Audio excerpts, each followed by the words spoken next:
Greetings friends, welcome to the weekly tactics video, and today we're talking about the best army list you can probably build for the Sons of Sanguinius. I know the new Space Marine Codex is here, we're super excited to have it. There's loads of videos to come out about it, but primarily we are a Blood Angels channel. People want to do well with the Sons of Sanguinius attachment, that's what we're going to talk about today. But there's loads more to come. I'll break down everything in this book, so subscribe, like this video, share it with a friend if you can, and let's get into Blood Angels, Sons of Sanguinius 10th edition.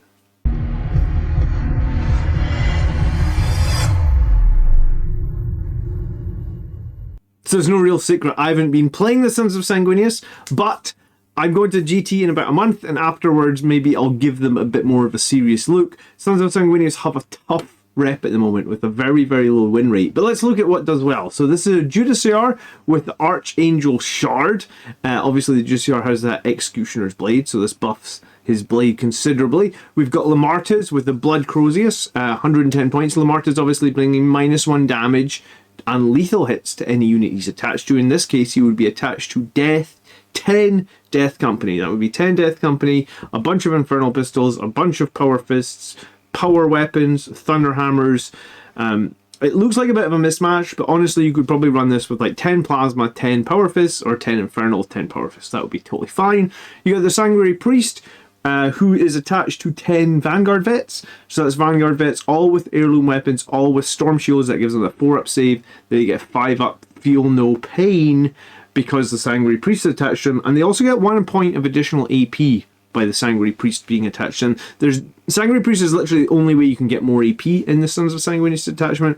So it's good, but Games Workshop need to hurry up and let us link it to a few more units, because it's really frustrating that Sanguinary Guard cannot get the benefit of the Sanguinary Priest at the moment. Okay, other data sheets. It's important to note that this list was done just before the points dropped, so this is still using the Oath of Moment rules where you can reroll wounds, but I asked the person that played this list what he thought about that, and I've got all his information about his games and his tournament to cover, and then I've got my thoughts as well. So we'll get deep on this, right? The Ballistus Dreadnought, 150 points. I think the Ballistus is good, and we're seeing more and more people start to pick up the Ballistus. We got the 6 Blade Guard. They're obviously attached to the Justiciar. The Executioner's Blade with Archangel Shard. That's an interesting pickup. That's something that I actually haven't seen before. So we'll give the Anti-Chaos 5-up, which in the grand scheme of things I don't think is all that useful. Auto-wounding on Chaoses on 5-ups. I mean, most of the time if you're struggling, he's a Strength 7 sword.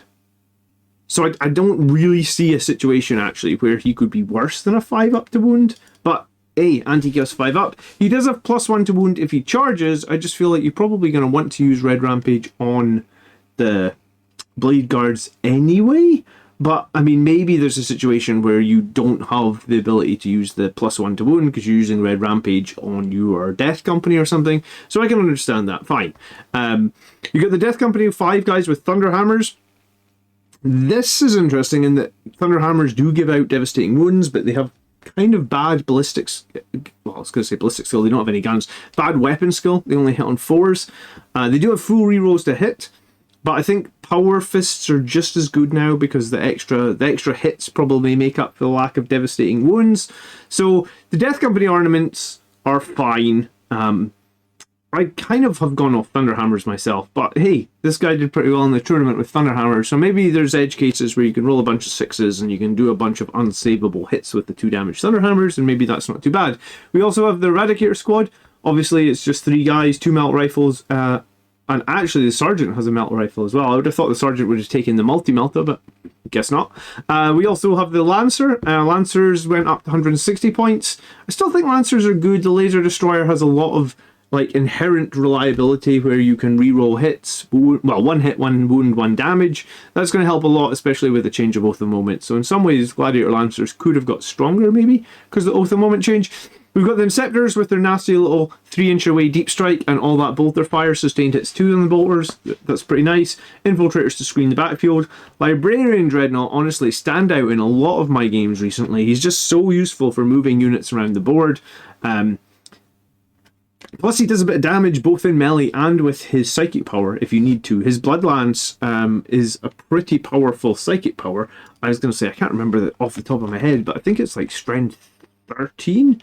We'll check. Bloodlance, if you use it on Focus Witchfire, sorry, it's strength 12 minus 3 d6 plus 3 on that Bloodlance. So it basically like an 18-inch souped up las cannon, right? Yes, it's hazardous, but it's sustained hits d3. So if you do roll a 6 to hit, then I guess you're getting a few extra hits. And the thing about it being hazardous is he does provide an aura of a 5-up feel no pain against mortal wounds and psychic attacks. So even if you fail your hazardous test and you would have to take 3 mortal wounds, then you could shrug them on 5s. So it's not the end of the world to shoot this guy hazardous. We obviously know that his melee is pretty good as well. Strength 12 on his 5 attack fist, and strength 9 on his d6 plus 3, 1 extra attack melee weapon. Yeah, and he's very decent, I think. He's a standout for me in my army list at the moment. We've got the Predator Annihilator in there, a bunch of las cannons. So if you think about what he's got in this list, he's got the Predator Annihilator, that's like 2 las cannons, a twin link las cannon. He's got the Ballistus Dreadnought, which is like a 2 Ballistus las cannons and 2 Ballistus crack missiles. Then he's got the Gladiator Lancer. So when you break that down, you've got about 6 to 8 strength 12 plus average hits. So you've got a decent amount of anti-tank firepower at decent range. And I think you're going to need that to be competitive in 10th edition. I don't think there's a list right now that wins games or wins tournaments just going full melee Blood Angels. And then obviously we talked about the Vanguard Veterans earlier. So that's just 2,000 point Sons of Sanguinius list. So probably if you take the Ballistus, the Gladiator, and the Predator and put those together, that's about 450 points of armor. And then you add in the Librarian Dreadnought. So you could argue that's armor as well. But you've got 450 points of heavy support. You've got about 300 points of characters. And then you've got the Librarian Dreadnought to move everybody else around the battlefield. And what would this be? About 600-700 points of jump infantry. So as a raw breakdown, if you break down the units like that, that's probably a good starting point. If you're struggling to play games of Sons of Sanguinius and you don't know what to be building, or you don't know how many units to take, then probably aim something like that. 300 points of characters, 500 points of like heavy fire support. So really tanks with las cannons is the simplest way we could talk about that, because they have that strength 12 anti-armor firepower, and then 600 or 700 points of fast moving mobile jump units, and then round that out with, you know, other units that will like hold objectives, like 6 Blade Guard or infiltrators that will screen your backfield, you know. So that's probably a good place to start with. And here's what he did in the tournament, and the guy censored his name, and I found him on Reddit and asked him if I could cover the list. If you want to reach out to me again on Reddit and let me know your name, but we'll leave him anonymous for now. So he literally won 2 games, and the third game he lost by a single point into Dark Angels, and we know Dark Angels are very good. Rezio shared a list in the Discord this week of a Dark Angels list that has won tournament. Lots of Deathwing Knights. And obviously Dark Angels are running the Gladius Task Force as well. So there's definitely something to be said about the Gladius Task Force is a very strong detachment. But this is pretty good. This is the best showing of Sons of Sanguinius I've seen in a little while. So it was 2-1, just a small RTT. But let's talk about, he wrote a huge Reddit post. And once we go over his post, and this is talking about some of the games he played, including the game against Dark Angels, then we'll break down and talk about like my thoughts on the rest of the list. So he starts by saying his list was very maneuverable, with Inceptors dropping to harass or score behind enemy lines and deploy teleport homers. The toughness 6 proved difficult for the backfield chaff to remove, but enough to send the heavy hitters after. The Eradicators teleported up the board in turn 1. So the general plan was to take easy turn 1, hitting them at distance with las cannons and missiles. That'll be the missiles from the Ballistus Dreadnought. While moving into position for turn 3, the Blade Guard of the Judiciar were there to sit by, but not on the centre objective. Bully units on it with fight first that provide to be very effective, and they made a solid robot for the Death Company to sit behind and launch from. And we often talk about having a launching platform for your jump units. And I guess what a launching platform is a piece of terrain your jump units can sit behind and be fairly safe, and then they would make their 12-inch move and then their charge move, so they have quite a long threat range out from that piece of ideally obscuring terrain. And I guess sitting the Blade Guard in front of there made it the Death Company were fairly safe. The Vanguard Veteran Brick was there to be a durable chaff, durable into kill chaff, and generally run wild. He wasn't able to get into their deployment zone, which I did want to do. So he wanted to jump around with the Vanguard Veterans. They are strength 5, they are -2, they are 1 damage. So they will kill chaff, and I guess with the Sons of Sanguinius detachment being +1 attack and +1 strength on the charge, anything toughness 5 or less is going to have to take a lot of saves at -2 from that big brick of Vanguard veterans. I guess they can still get buffed with Oath of Moment, but they would not be able to be buffed with reroll wounds anymore. The difference, I suppose, is you might not be so willing. Before, Oath of Moment was reroll hits and wounds, so you were very forced to use it possibly on the enemy's biggest target. Now, if it's just reroll hits, you could use it on the squad the Vanguard veterans are going after or something like that. I don't see it as such a big loss. Obviously, points have come down for some units as well, so that will help. And we're going to talk about that in a little bit. So, his first game, I think that was the first game that he talked about, was against the Tyrannids. Alright, so we're going to talk about the game against the Tyrannids first. It was a big bug list with 2 Norm emissaries and other horrors. Then very slow troops. I think he means Zoanthropes. He gave them too much respect turn 1 and 2, taking pot shots at distance, then went all in turn 3 with shooting, focusing on the centre and the right objective. Killed the Norm emissaries, and then the other that was left then went ham on the centre. The Trigon, the Swarmlord, and the Merceptor, with the Blade Guard and the Death Company wrecking it, robbing him of the CP bonus from the Swarmlord. His army was very CP hungry and fell apart after that. Was close on turn 3, we both scored poorly, then I ran away with it. I played Nids recently, and I played a big bugs list as well. I don't know the names of all the bugs, but the Tyrannofex was very difficult. I felt like the Malceptor, for such a nightmare it was last edition, was not nearly as strong. And then the Zoanthropes. Yeah, Nids are a weird codex at the moment. Because in previous editions, the Zoanthropes and the Malceptor were just throwing out so many mortal wounds. The Zoanthropes basically almost have like las cannons now, and they seem much more easy to take down. I think last edition they maybe had like a 3-up invuln or something. It was kind of ridiculous. But or maybe it was they just had a 4-up invuln because they had transhuman or army-wide transhuman. It was really ridiculous to try and take them out. I feel like Blood Angels can definitely do work on Nids, and we will overcome them in melee. I guess it comes down to sheer volume of attacks. And I guess in this case, he's got 2 Death Company. Obviously, I think he'd be playing Red Rampage on 1 Death Company, so he's getting that +1 to wound, those Strength 8 Power Fists, potentially with reroll full hits. +1 to wound, they're still going to get a lot of... I was going to say, Strength 8 Power Fists, Death Company models get 5 attacks per Power Fist, so a 10-man squad gets 50 attacks, rerolling all hits. Means, yeah, you probably get like 40, you could probably honestly get like 45 hits there, with +1 to wound. So realistically, wounding on 4s, making the enemy take like 20+ saves, even without the rerolls from wounds over the moment. That 10-man Death Company do a lot of damage. I haven't been running the 10-man Death Company. When you break it down like that, and obviously he's got Lamartes in there to give that Death Company -1 damage as well, which means they're a bit more durable. They actually look like they could do an absolute boatload of damage. So I think if you are going to run Sons of Sanguinius, maybe you need to find a way of fitting that 10-man Death Company into your list.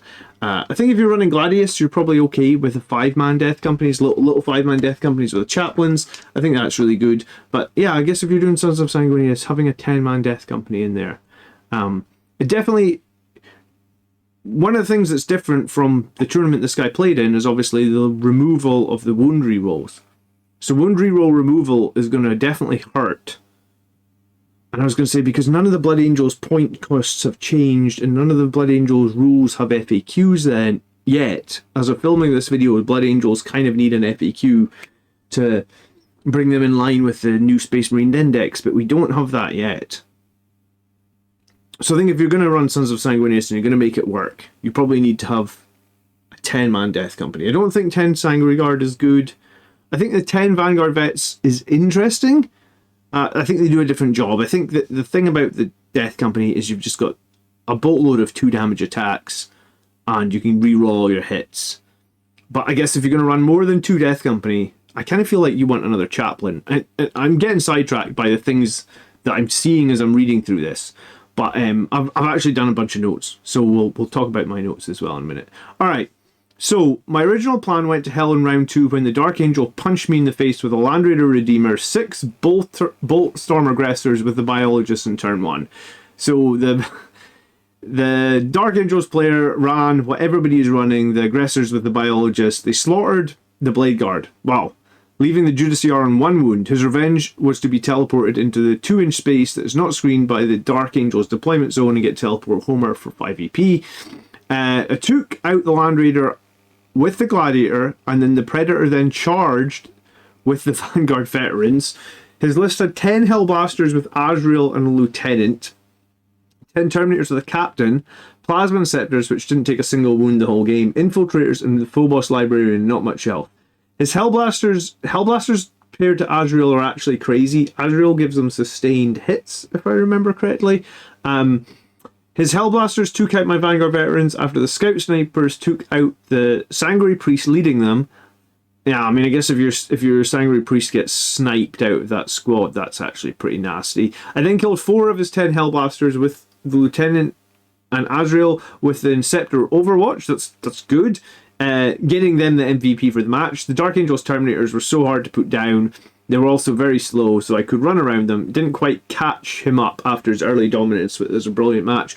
Yeah, that sounds like a very meta Gladius Dark Angels list, and I think that's going to be very strong. And yeah, I've played Dark Angels like this at events before, and the way I think you beat the Dark Angels is, yes, you can run around their Terminators, but the thing is, their Terminators are probably going to be on objectives scoring units. Scoring points, sorry, not scoring units. So when I played them at the event, and I think I've beaten Dark Angels and I've lost to them. Fair enough, it was 9th edition, but I think how I feel about Terminators still stands is you need to be ready to overcommit on the Dark Angels Terminators. And I think I overcommitted in one of my games against them, where it's like I threw a 10-man Death Company, or I don't think it was 10, it was like 8 Death Company and 7 Sanguinary Guard, and maybe even like a character, and just went like super ham with Chapter Master rerolls and and like auras from my Bite Captain and everything to really commit to take out like a 10-man squad of Terminators. And I think in one of the games I committed super hard, killed them, won the game. One of the other games I didn't go as hard on the Terminators. We left some of them alive.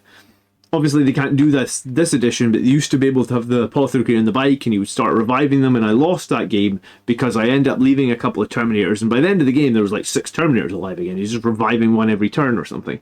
So that wouldn't happen anymore, but I think that it is important, like, if you're going to play against Dark Angels, if they've got objectives that you need to get, you need to be ready to commit really hard, because if you don't commit hard, then enough Terminators will survive that they will fight you back and they will kill enough of your units, and then you get into the stalemate. And yeah, Dark Angels is a tough matchup, and I think, well, he's got 2 crazy meta choices there. 10 Hellblasters with Azrael and a Lieutenant. I think that gives them sustained and lethal. And then he's got the Biologists with Aggressors, which I think gives them sustained and lethal as well. So that was a very difficult list. He scored 95 points against the Dark Angels. Very good.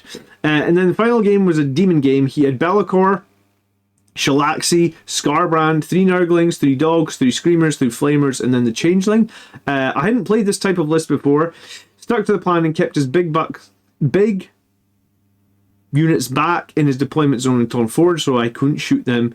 So went in on the little Gribblies, killed pretty much all of them, and he couldn't score. Then I hit Shalaxi with the Death Company, they wiped my Blade Guard, and I took them down with only 1 wound to spare. Mad game, hard to type it all out. Yeah, I mean, the thing about playing demons is, I was going to say, I've played a bunch of times against demons, and like Be'lakor and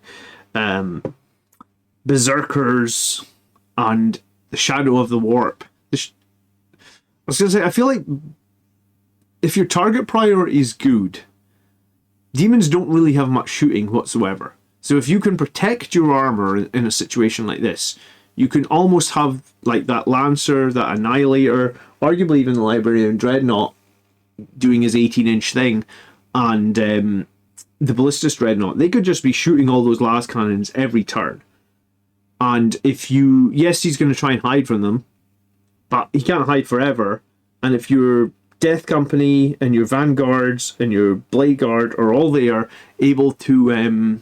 screen for your vehicles and score you points, and obviously have shenanigans like the fight first with the Blade Guard veterans, I think that's actually decent, and that's a very, very winnable game for Blood Angels. I think, I mean, it seems like all 3 of these matches were winnable, and he only lost by 1 point. But I do think that a big part of this comes from when I was trying to make Sons of Sanguinius work, I wasn't taking any armor. I was just taking all infantry. And that's how we used to play last edition, right? We used to be able to play all infantry, and we used to be able to do pretty well with all infantry. I think times have changed. I think having some of that armor is very, very useful. And I think the Gladiator Lancer and the Ballistus Dreadnought are 2 of the best.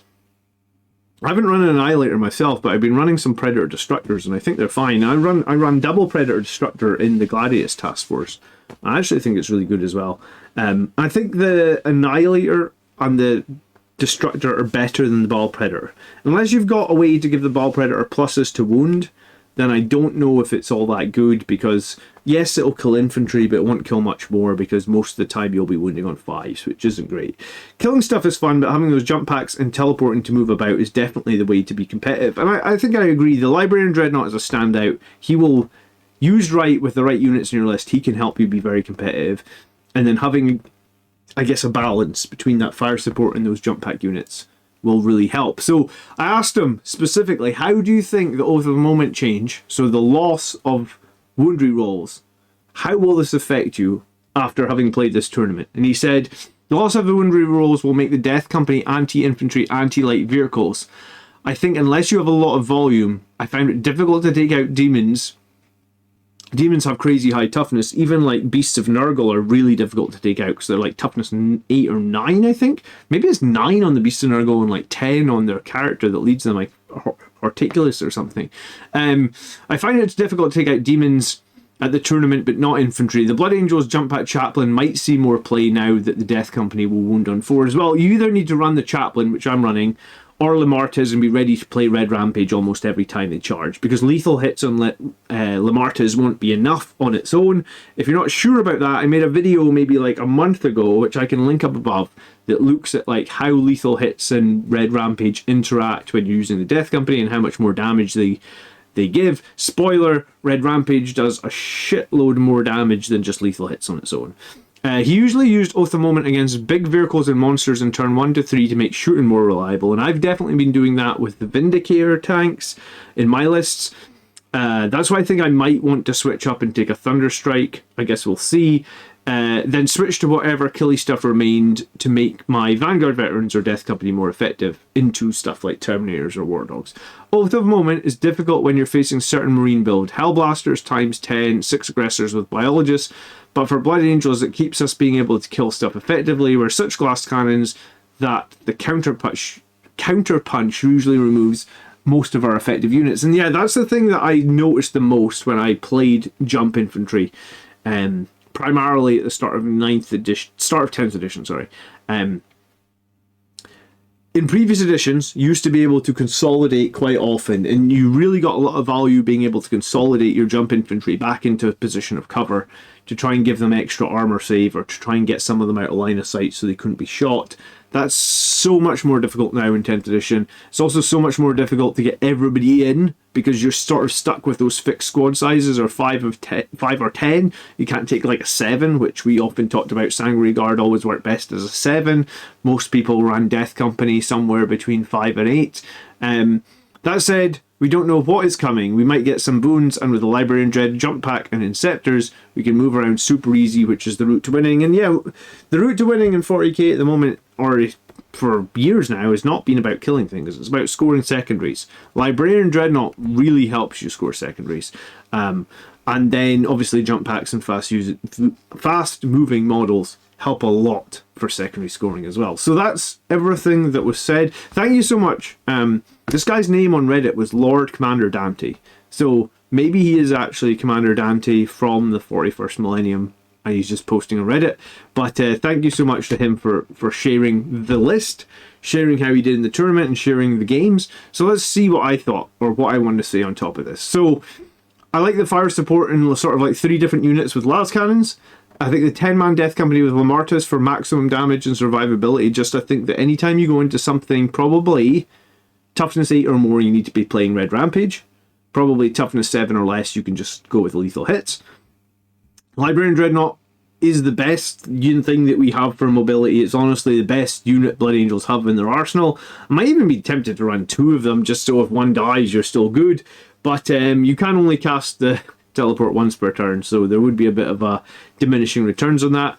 He's also got a durable Vanguard Veteran squad, but it did seem that he had a problem with that in one game, and that the priest got sniped, and then he lost the squad. And I guess that's the danger when you only have that priest. Maybe a better relic than the Archangel Shard here actually would be to give the priest the relic that gives survivability. I forget what it's called. It's is it Artificer Armor? Do we get Artificer Armor? I feel like we get one, right? We could take. I guess we could give the priest Artisan of War. Give him a 2-up save. I mean, it would help a little bit against being sniped. It's not great, but it's better than nothing. Okay. The Fight First on the Blade Guards is cool, but again, my experience of Blade Guard is they're only strength 5. So I guess anytime you're going into anything toughness 5 or higher, you're going to need Red Rampage on them. So although you've got Fight First, you're still going to be burning CP on them quite a lot. And there's no captains in this list, which means CP, there's no multiple instances of Red Rampage, and that's something that could actually be possibly made better in this list if there was a way to have a captain in one of these squads. Obviously, captains can't join Death Company, so yeah, maybe. Yeah, it's a tough one. It's really tough because you want Lamartes with the Death Company because that gives them the survivability, but then you're stuck having to play Red Rampage on the Death Company, and then when you do that, you can't play it anywhere else. So this list certainly has a bit more melee than what my current lists have been, or my preference for 10th edition. But if you want to run a maximum, or if you want to maximize, I think, the Blood Angels attachment rule, then this is the best way to do it. Sanguinary Guard and Dante are way too high, even with the recent points upgrade. I did a video on that as well, Death Company versus Sanguinary Guard, a few weeks back, and there's literally nothing that the Sanguinary Guard and Dante can do that the Death Company don't do better, and they're cheaper in points. Well, there's one thing. I guess the Sanguinary Guard have OC2, but I honestly don't think that's worth it. Also, I don't think taking no armor seems to be. It is the wrong choice in 10th edition. You need to be bringing some armor with you, and I think the best way to do that is to bring armor with las cannons, because that'll punch out the enemy's armor. In the case of the demons, that'll punch out their greater demons. It'll weaken everything up. It'll just help you throughout the game. It also means that if the enemy aren't, if they aren't prepared to deal with armor, and in one of the games I played against Nids, I think all they had really long range was like a Tyrannofex with the big gun that only gets like 2 shots per turn in the Zonothropes. So once I killed all the Zonothropes, yeah, I have to worry about the Tyrannofex every turn, but it was so few shots that you actually struggled a lot. And I think I had maybe my standard like 4 or 5 units of armor. So I think having something like 3 or 4 units of armor with a bunch of las cannons is probably the best way to deal with it. And the thing about las cannons is, if you do end up killing all enemy armor, las cannons are a great weapon to shoot at elite infantry, right? Because normally they'll wound elite infantries or 2s and 3s, they've got really high AP, and then they're D6 plus 1 now rather than just D6, which means if most elite infantry maybe has 3 wounds, for example, then anytime you get through their armor, any roll of a 1 or more, or a 2 or more, sorry, any dice roll except a 1, so a 2 plus 1 will always be 3, basically. So most of the time, a las cannon, I guess 5 times out of 6, when you roll your damage, a las cannon will kill an elite infantry. So I know Games Workshop said they want models to only be good at one thing, but in a way, models with las cannons, and this is probably why I like the Predator Destructor, because the Predator Destructor had basically 2 las cannons, and then 6, if you're within 24 inches, it was 6 shots at strength 9, 3 damage. Yeah, it's only minus 1 AP, but you can pay Storm of Fire or something on it, right? So it was like, basically you've got potential to kill 8 Terminators from a Predator Destructor in a turn. I mean, you're never going to kill 8 because of dice rolls and stuff, but that's actually a lot of potential for a tank that can wound other armor and then also shoot some infantry. Okay, so that's my basic thoughts, and then overall scoring and obsecking and stuff like that. I used to always break lists down like this, and I think I'm going to start doing it a bit more. So he's got for objective holding and scoring, he's got infiltrators And some of the long-range armor pieces should do an okay of holding the backfield. Pressure can be applied with those Inceptors in that they can drop down anywhere. Pressure can also be applied from Librarian Dreadnought in that if they're not screening well, they can drop down infantry units just about anywhere as well. He's got plenty to blend Horde infantry. 10 Vanguard Veterans, the Inceptors, the 15 Death Company. For anti-monsters vehicles, he's got that Lancer, the Annihilator, the Ballistas. Along with maybe a tiny... that may be a tiny bit light, but, I mean, he's got Death Company and Eradicators as well that can pull their weight. I'm not sold on Eradicators personally. Some people are. But I don't think, for me, they don't have the weight of fire. It's only like 3 shots. Yes, you can reroll all wounds, but the second your toughness 10 or above, you're only wounding on 5. So 3 5s with rerolls doesn't feel that strong to me. Statistically, it's 55%. So if you had 3 Eradicators... That's the thing. 3 Eradicators shooting a target, reroll hits and wounds. You're probably statistically going to make about 2, right? So I guess the question is, can your opponent save 2 at -4, and then it's d6 damage? Yes, you can re-roll the d6, but again, that's swingy. I'm not sold on Eradicators. There's no mobility concerns in this list. Lots of jump units. The Librarian Dreadnought opens up the board, and then the tanks can move pretty fast as well. There's a few tricks, such as the Feel No Pain aura around the Librarian Dreadnought, the Inceptor's pressuring a safe objective, the Fight First on the Blade Guards, and also, but I think this list is going to, maybe more so than when he played it, it's going to require a heavy investment into Red Rampage. I also really dislike Thunderhammer's an unled DC, and what I mean by unled DC is if DC aren't led by a chaplain, then they have OC0 and they can't fall back. So maybe it's okay to have 1 chaplain between 2 units of Death Company, which he has here, but for me, I guess if the second you start including more than 2 Death Company, then I think you need that second chaplain, because he only has so much of an aura. It's within 12 inches or whatnot, so you're kind of stuck keeping your Death Companies together at that point, which could be no problem if your target selection is on point, but hey, I think that can be pretty hard to use. And then overall, I think there's a very fluffy Sons of Sanguinius themed list. It's obvious we can't use Sanguinary Guard at the moment, and I know this list didn't win a tournament, but just last week, Stats Check shared that the Sons of Sanguinius were at 38% win rate. We're one of the lowest win rates in all of 40k at the moment, and that was before the Oath of the Moment change. So arguably this list just got a bit harder to play.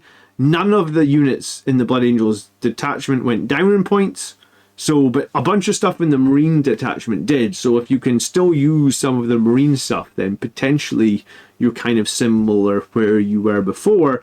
Gladius Task Force was a 46% win rate, and maybe it's been pushed up a couple of points with the points drops. So Gladius Task Force is not bad. Sons of Sanguinius is going to be very difficult. But I think part of the thing about Sons of Sanguinius is people haven't figured out how to run it. I hadn't figured out how to run it. I'll be the first to admit. I tried running with basically no armor, and I got beat a bunch of times. And I swung the other way. I was running Gladius with loads of armor, almost too much armor. In fact, it was too much armor. It's like 1,500 points of armor. I went and dropped a bunch of armor to balance out my list, because I thought if I run into like those little robots, what are they called? The AdMech robots that have anti-vehicle 2+, I'm going to have a hell of a day.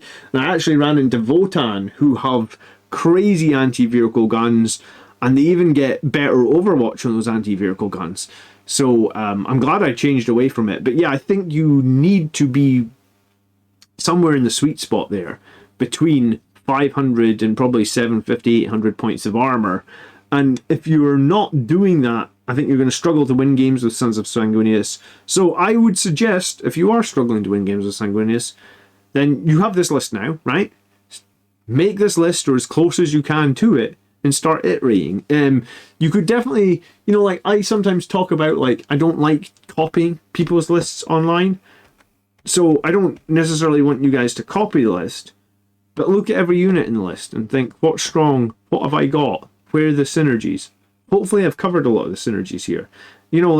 Like I said, you could easily switch out, like, you could drop the Gladiator Lancer and run 2 Ballistas Dreadnoughts. That would be fine. You could drop the Predator Annihilator, maybe. You could run 2 Predator Annihilators, and you could have 5 less Vanguard veterans, or drop the priest, you know, and start making small iterations. Or I hate the Eradicators, I don't think they're good at all. You know, drop Eradicators, drop the priest, that's 180 points. There's a second 6-man squad of Blade Guard. Maybe you could do something with 2 Blade Guard. Or I know that Repulsor is now like 180 points.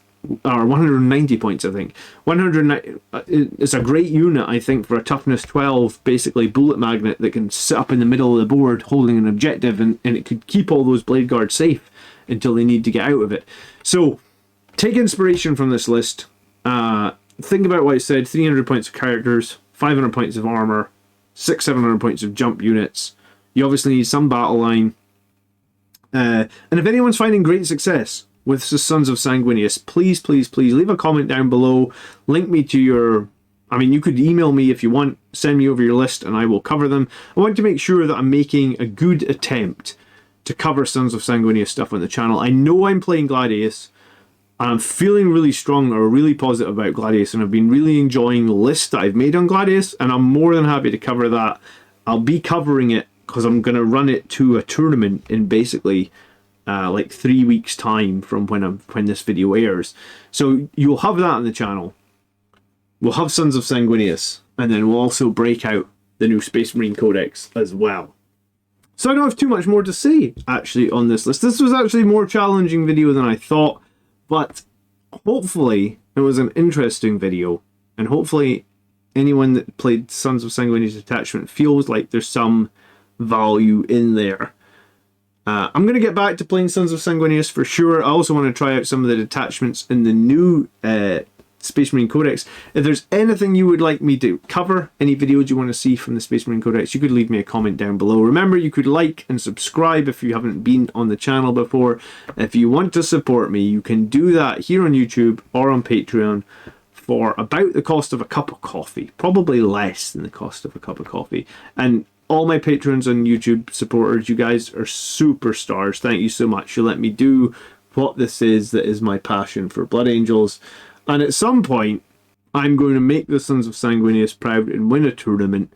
I'm trying, guys. It's going to happen. I hope you enjoyed this week's tactics video. I certainly enjoyed making it. I will catch you guys on the flip side.